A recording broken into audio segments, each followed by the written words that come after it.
Ibu, budaya positif itu apa? Tentu dikaitkan dengan beberapa fenomena tadi.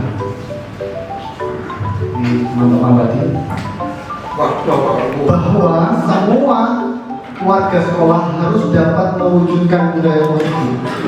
Budaya positif dapat dijalankan dengan menerapkan konsep-konsep.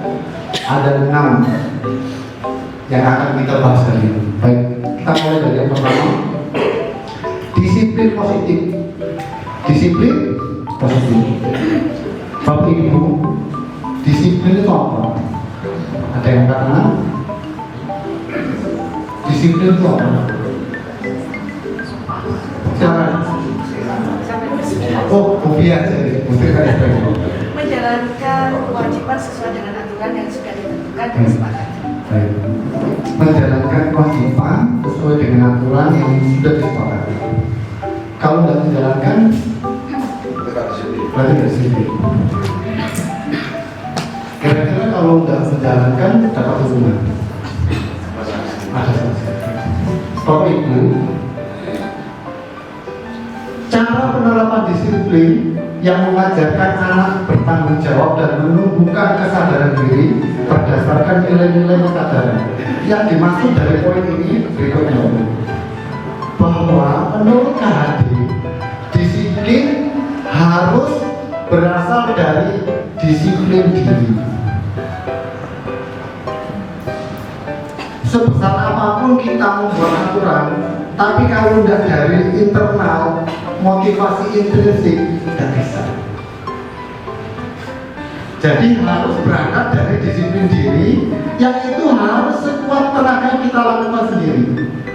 Makanya kalau kita hukum berkali-kali, oh itu terlambat, oh itu terus terlambat, karena dia belum tersentuh di sini. Bisa dipahami Bapak Ibu? Kamu Mufia tadi mengatakan, ya Pak, saya taat aturan. Apa karena takut? Apa karena ingin dapat reward? Ataukah memang motivasi? Ya, saya sebagai manusia ya harus baik. Dan nanti saya teruskan. Bapak Ibu, maka motivasi yang paling utama adalah motivasinya internal. Yang sekarang berdiri di sini, apakah karena tadi masuk karena terlambat? Kemudian kaki berdiri di sini. Ini harus dari sini, bukan gara-gara hukuman atau bukan karena pujian. Bisa dipahami ya? Ini yang sulit. Ini yang sulit menyadarkan kepada anak. Belajar, saya belajar. Kenapa kamu beribadah? Saya ingin masuk surga. Kalau surga dan neraka tidak ada. Karena kan ada lagunya seperti itu. Kenapa? Karena kita diperintahkan beribadah. Apa maksudnya? Oh, akholaktul jinna wal insa illa motivasinya intensif, bukan karena surga ataupun neraka. Sekarang kita ini motivasi. Motivasi menurut Diana Gosmu itu ada 3. Yang 2 ini jelek. Yang 2 ini jelek. Yang paling bagus adalah yang 3. Yang pertama, untuk menghindari hukuman. Kenapa selalu datang tepat waktu? Takut nanti dipanggil polisi. Takut nanti dan lain-lain. Ini yang pertama. Terus yang kedua, kenapa? Pengen dapat penghargaan. Pengen dapat penghargaan. Dan yang ketiga, karena pengen menjadi manusia yang menghargai dirinya. Saya punya teman pintar sekali, mau terlambat. Orang itu kan menghargai diri sendiri. Paham gak sih? Dulu saya punya teman sudah meninggal, sangat pintar, cerdas, tapi ternyata seakan-akan poin yang utama adalah yang ini. Berarti dia menghargai dirinya adalah orang yang sering terlambat. Bisa dipahami ya? Oleh karena itu Bapak Ibu, kenapa sih kita itu melakukan sesuatu? Motivasinya untuk menghargai diri kita sendiri, menempatkan posisi diri kita sendiri. Ini yang mau ditumbuhkan. Oleh siapa? Kita semua, guru, saya juga anak-anak. Panjenengan pun gitu nanti kalau ke anak-anak. Sehingga kemarin sampai dapat saya, tetapi untuk yang ketiga ini berat. Makanya harus dibangun dulu dari motivasi reward. Tapi tidak terus-terusan seperti itu. Kenapa?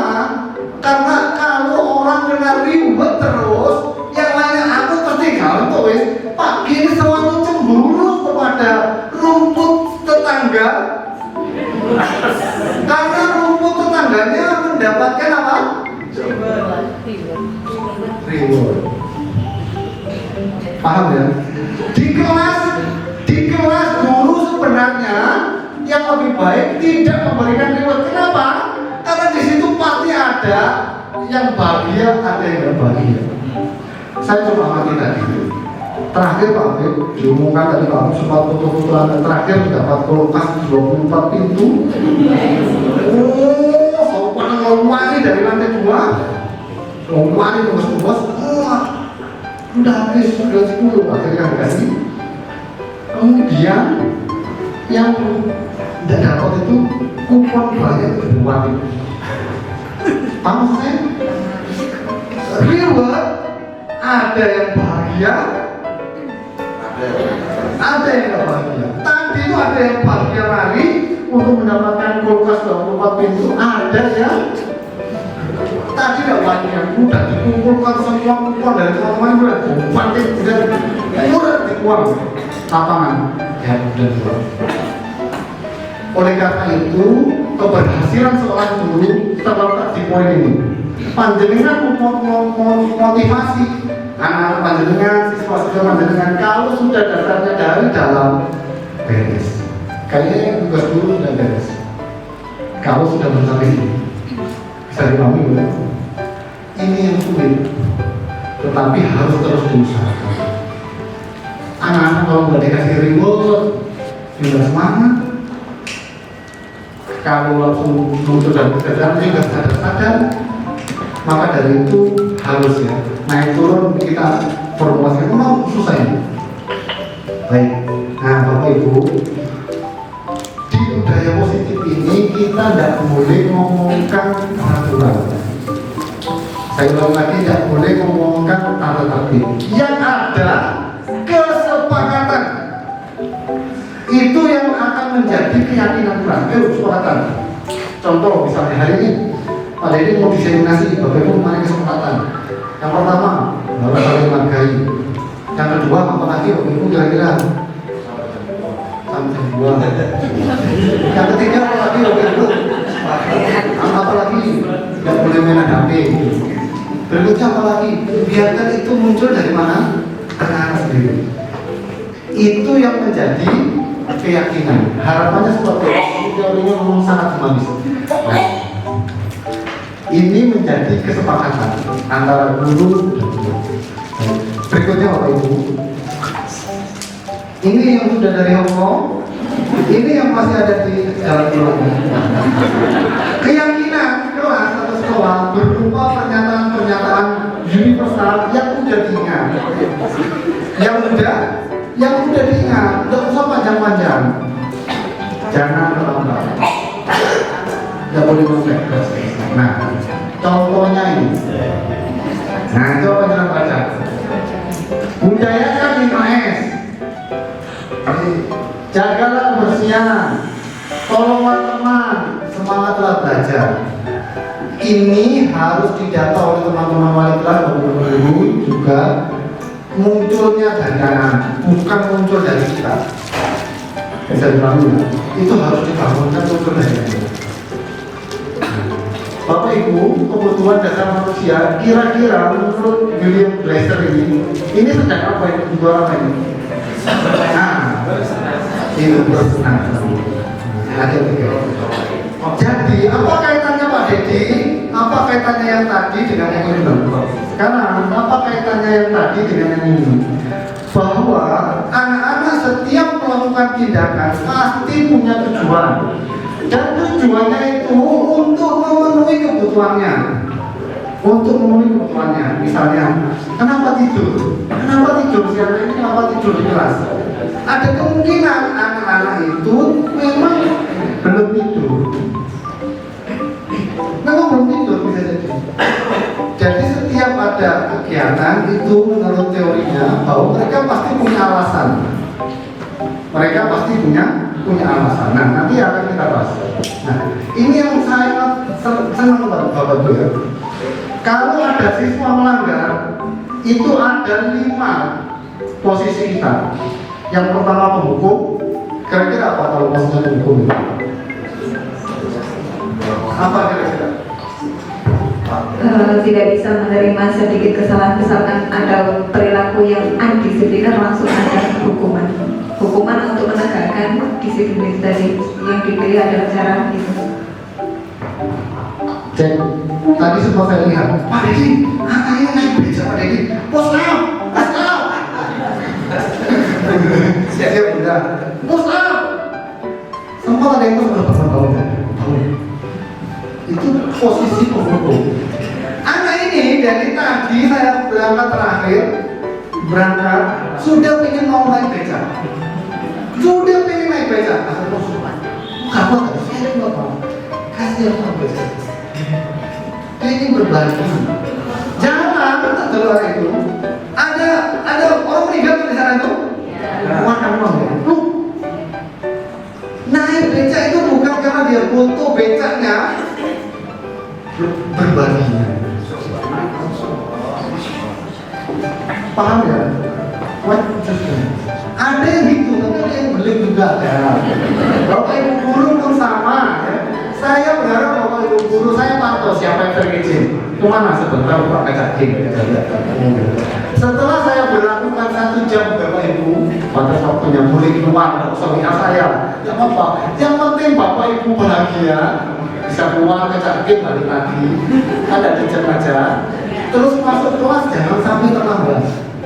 Datang pagi morning jangan telat. Masuk kelas pun jangan telat. Tidak usah dengan saya. Kalau cuma sebentar silakan. Nah, Bapak Ibu ini ada video bagus sebagai contoh ya. Posisi yang paling utama nanti Bapak Ibu akan tahu posisi yang benar itu seperti apa. Bapak Ibu posisikan sebagai guru, sebagai orang tua juga di rumah. Saya berhentikan dulu. Saya ajak Bapak Ibu nonton. Posisi penghukum. Coba. Posisi membuat apa bersalah. 3. Posisi teman. 4. Posisi pemantau atau monitor. Dan 5. Posisi manajer. Untuk lebih memahami kelima posisi tersebut, mari kita saksikan kasusnya yang menambah hadir 20 menit. Nah, ini kasusnya. Bagaimana kelima Ada kasusnya. dalam menghadapi masalah tersebut.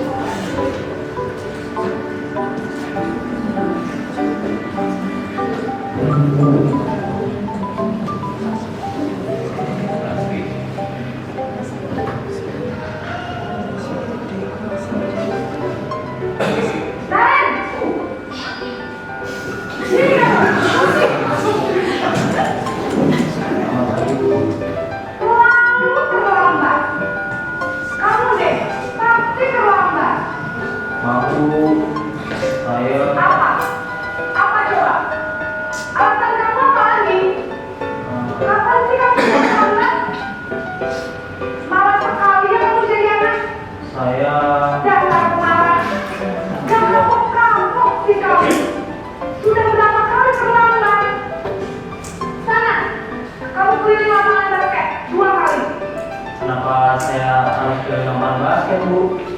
Kenapa? Kamu lawan ibu? Berani-beraninya jawab. Sudah terlambat, masih berani jawab pula. Sekarang, keliling lapangan basket 5 kali sekalian. Biar kapok. Mat, pergi ke lapangan basket. Posisi penghukum biasanya berbicara terhadap tinggi, menghabis, menunjuk-nunjuk, menyakiti, dan menyindir. Hukuman bisa berupa fisik maupun psikis. Ibu dan Bapak guru hebat. Dampak yang terjadi pada diri ketika guru berada pada posisi terhukum adalah murid cenderung akan memberontak, bahkan menyimpan dendam.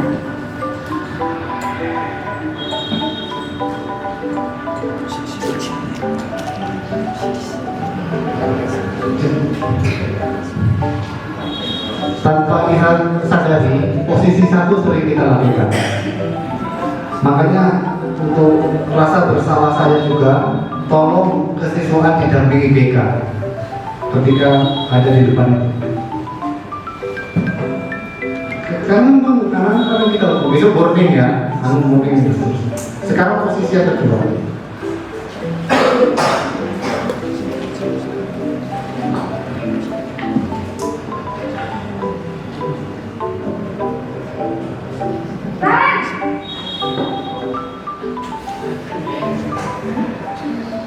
Selamat pagi, Bu.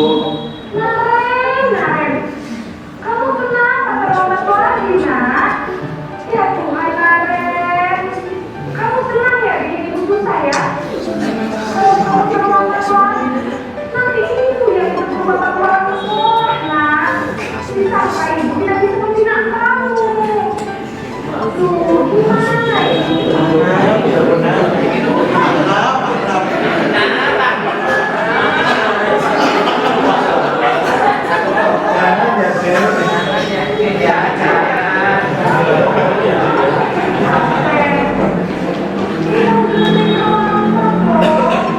Ibu harus apa coba?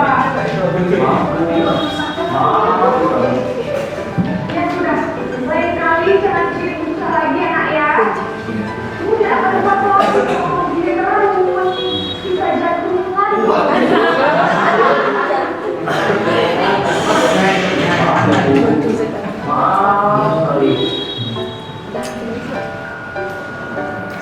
Nah, Ahmad tadi ya. Posisi pembuat rasa bersalah berbicara dengan nada tenang, cenderung melindung. Namun kata-kata yang diutarakan membuat murid merasa menjadi orang yang gagal, memandang dirinya sendiri, merasa tidak berharga dan tidak sanggup membahagiakan orang lain. Ketika guru mengambil posisi pembuat rasa bersalah, guru akan menganggap dirinya yang bersalah. Dia akan menyimpan emosi negatif tersebut dalam dirinya.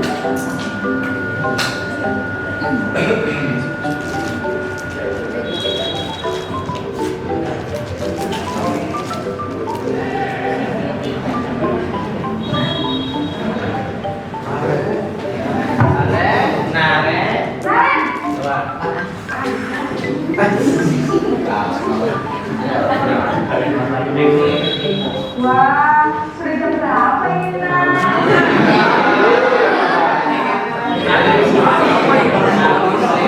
Ini kan ibu anak. Tapi itu saya ngomongin saya, Bu. Kamu malunya kayak bukan.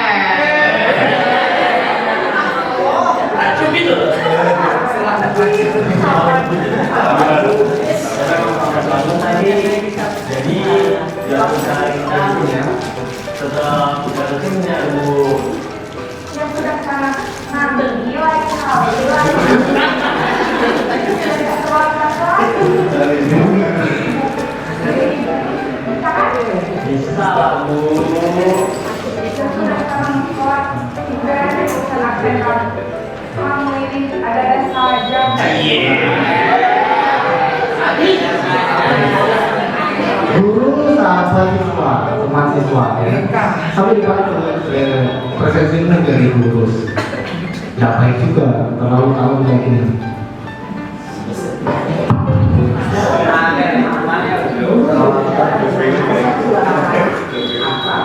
Cenderung berpindah gurau untuk menjaga suasana tetap santai. Murid akan merasa senang, aman, dan akrab dengan guru. Identitas yang tercipta adalah identitas sukses atau berhasil. Namun, perlu diingat, karena ini masih dorongan eksternal, maka ada faktor ketergantungan dari murid kepada orang tertentu. Di sini, guru absennya, sehingga di lain waktu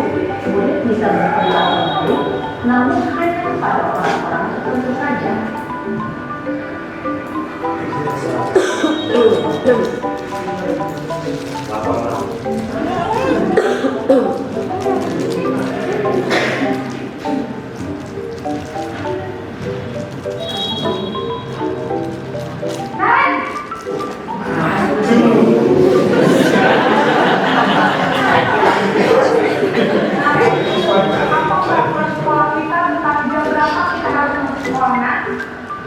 Kita harus di sekolah jam 7, Bu.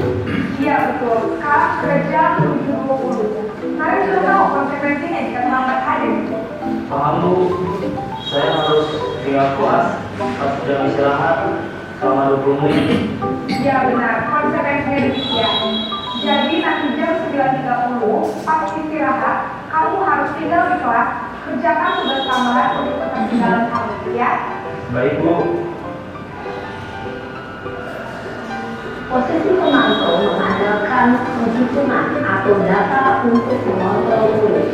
Guru mengarahkan murid berdasarkan peraturan dan konsekuensi.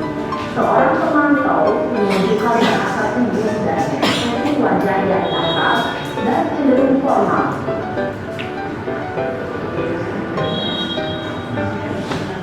Posisi pemantau tadi selalu dikaitkan dengan aturan yang berlaku. Posisi yang paling utama yang ini, Bapak Ibu, ini paling penting. Silakan dicermati, kita bareng-bareng belajar posisi manajer.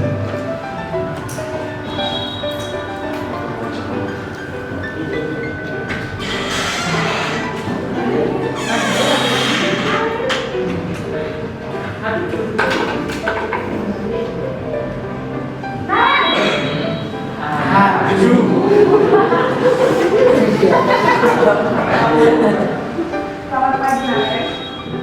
Maaf, Bu. Saya terlambat. Iya, sekolah masuknya jam 7, sekarang sudah jam 7.20. Jadi sekarang bagaimana ini, Nare? Maaf, Bu. Saya lupa les kawan. Baiklah, menurut kamu, keyakinan sekolah yang mana yang perlu kamu tingkatkan? Menghargai diri sendiri dan orang lain mungkin ya, Bu.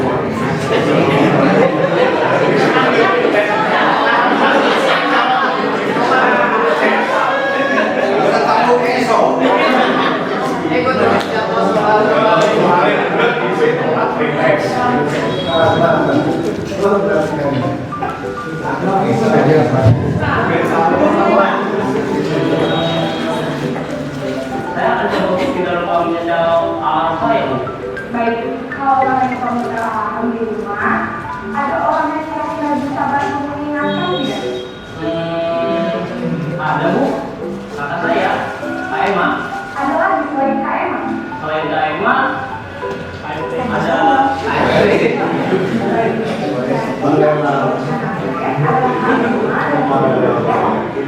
Kira-kira akan mulai teralarm kapan, Nare? setelah pulang sekolah akan segera saya lakukan.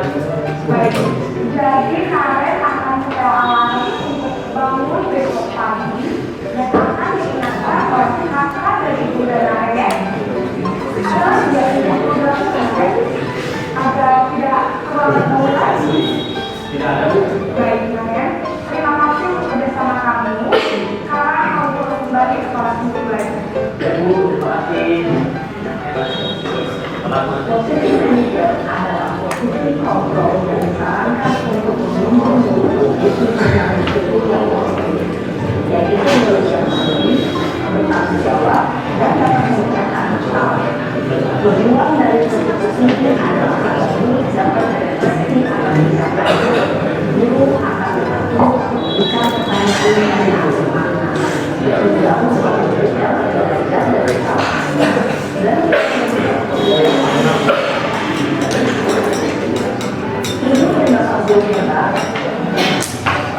Praktik ini mengingatkan saya atau Bapak Ibu juga mungkin pernah teringat waktu kita ada pelatihan bersama dengan Pak Ridwan ya, yang dari Batu itu, Pak Edi, bahwa pernah kita studi banding sana itu di awal sekolah itu anak-anak itu punya proposal hidup. Kalau proposal hidup itu yang bisa kita tiru di SMA menjadi ini Pak, penerapan ini Kenapa kita tidak bisa mengingatkan anak-anak itu untuk menjadi baik? Kenapa? Kita tidak tahu dia proposal hidupnya, saya cita-cita saya seperti ini, apa yang perlu saya lakukan, apa yang tidak. Sehingga mengingatkannya dari catatan kamu. Jadi kalau kamu jadi dokter, belajar mungkin nggak bisa. Dia punya catatan begini. Inilah yang menjadi kalau menerapkan dari apa yang disampaikan Pak Dedi itu dari apa yang pernah kita terima, sehingga mungkin dengan adanya Pak Dedi jadi guru bergerak ini satu itu bahwa kita tanamkan yang menarik. Semester 1 anak-anak punya proposal hidup, kelas 10 targetnya apa, dari proposal hidupnya itu apa. Mungkin itu kalau ingin mengingatkan lagi ya mungkin kita bisa mengundang Pak Edi bagaimana pelaksanaannya. Terima kasih, hanya sahabat saja. Assalamualaikum warahmatullahi wabarakatuh. Memang beberapa memang harus ada kebiasaan karena ya ini kan berkaitan dengan perilaku. Jadi memang untuk perilaku itu seperti yang dikatakan Pak Giato memang harus ada kebiasaan Bapak, sehingga nanti untuk kebiasaan nanti dia akan melakukannya sendiri tanpa disuruh, tanpa diminta, dan dia sudah ada dari diri sendiri gitu mungkin.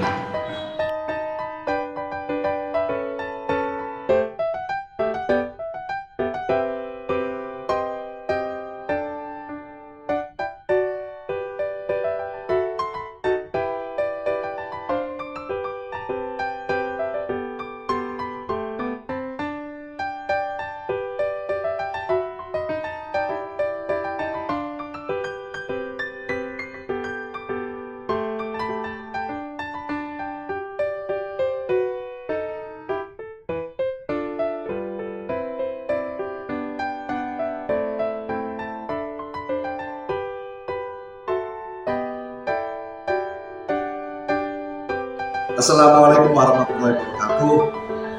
Melihat dan mendengarkan aksi nyata yang disampaikan oleh Pak Dedi kemarin tentang budaya positif di sekolah. Ternyata budaya positif itu harus dibangun dan harus didukung oleh seluruh komponen sekolah. Saya baru tahu itu. Sehingga semua warga di lingkungan sekolah ini harus mendukung budaya positif yang disampaikan. Jadi harus ada dukungan yang bersifat real atau langsung dan bisa dilaksanakan di lingkungan sekolah kita. Jadi memberikan motivasi kepada siswa, sehingga siswa itu nanti bisa tergerak. Artinya motivasi itu berangkat dari dalam dirinya sendiri. Nah, sementara posisi kita, khususnya saya, ya, setelah melihat itu, saya sering menghukum siswa dengan hukuman-hukuman kalau siswa itu melaksanakan kesalahan. Harusnya tidak begitu. Kita mestikan adalah sebagai manajer. Ya. Merdeka belajar, semangat, guru penggerak.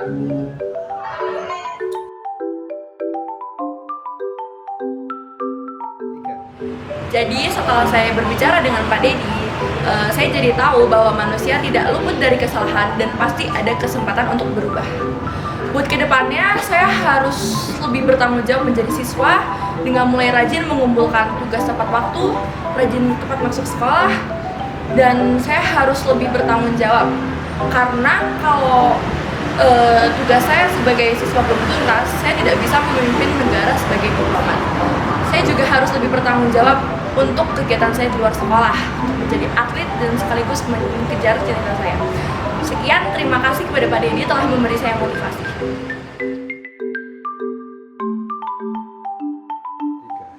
Alhamdulillah, setelah mendapatkan arahan dari Pak Dedi, saya menjadi lebih sadar akan pentingnya menjaga tata krama di dalam kelas dan menjaga perilaku, perkataan di dalam kelas. Apalagi saya ketua kelas, jadi saya harus mulai merubah perilaku, perkataan, dan perbuatan saya agar bisa menjadi contoh yang lebih baik untuk teman saya dan lingkungan sekitar. Terima kasih Pak Dedi atas arahannya.